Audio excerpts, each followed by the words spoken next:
एक समय की बात है। हरे भरे ओकटाउन जंगल में परसी नाम का एक नटखट तोता रहता था। परसी कोई आम तोता नहीं था। उसमें रोमांच के लिए खास नजर और दिल में असीम जिज्ञासा थी।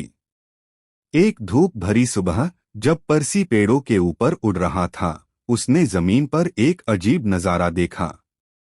इंसानों ने जंगल के बीचों बीच एक रेलवे ट्रैक बना दिया था। परसी हैरान भी हुआ और उत्साहित भी। वह ट्रेनों को देखते रहा, जो भाप छोड़ते हुए जंगल से गुजर रही थीं। परसी नीचे ट्रैक के पास पहुंचा, जहां जानवरों का एक झुंड परेशान होकर इकट्ठा था। जानवर कह रहे थे कि ट्रेनें उन्हें डरा रही हैं और उनके प्राकृतिक आवास को नुकसान पहुंचा रही हैं। परसी ने ध्यान से सबकी बातें सुनी और तय किया कि कुछ न कुछ तो करना ही होगा। उस रात अपने आरामदायक घोंसले में परसी ने एक साहसिक योजना बनाई। अगर वह रेलवे ट्रैक पर एक बड़ा पेड़ उगा दे, तो शायद इंसान ट्रेन चलाने से पहले 2 बार सोचेंगे। अगले ही दिन परसी ने अपने मिशन की शुरुआत की। उसने बेनी बीवर की मदद ली, जो गड्ढा खोदने में माहिर था, और सैली गिलहरी की भी, जिसके पास बीजों का एक गुप्त भंडार था। तीनों ने जंगल के एक घुमावदार मोड़ पर जगह चुनी, जहां ट्रैक झाड़ियों के बीच से गुजरता था।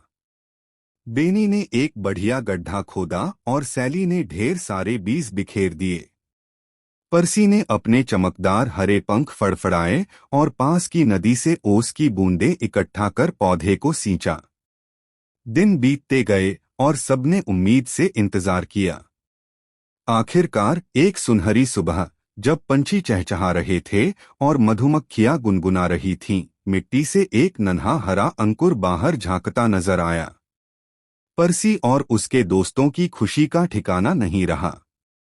वो पौधा तेजी से बढ़ा, मिट्टी की ताकत और जंगल के जानवरों की ममता से पोषित होकर। जल्द ही वह एक बड़ा पेड़ बन गया, जिसकी शाखाएं रेलवे ट्रैक पर फैल गईं। जब अगली बार ट्रेन आई, तो ड्राइवर ने पेड़ को देखकर गाड़ी धीमी कर दी। वह इस जादुई पेड़ को देख हैरान रह गया, जो जैसे अचानक जमीन से निकल आया हो।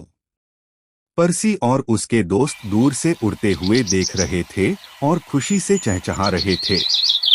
आखिरकार इंसानों ने ट्रेन का रास्ता बदल दिया और जंगल एक बार फिर सुरक्षित और शांत हो गया। परसी ने दिन बचा लिया था और जंगल में फिर से जीवन की मधुर ध्वनि गूंजने लगी। इस तरह परसी ओकटाउन का हीरो बन गया, वो तोता जिसने ट्रेनों को रोका और जंगल के दिल में उम्मीद का बीज बोया।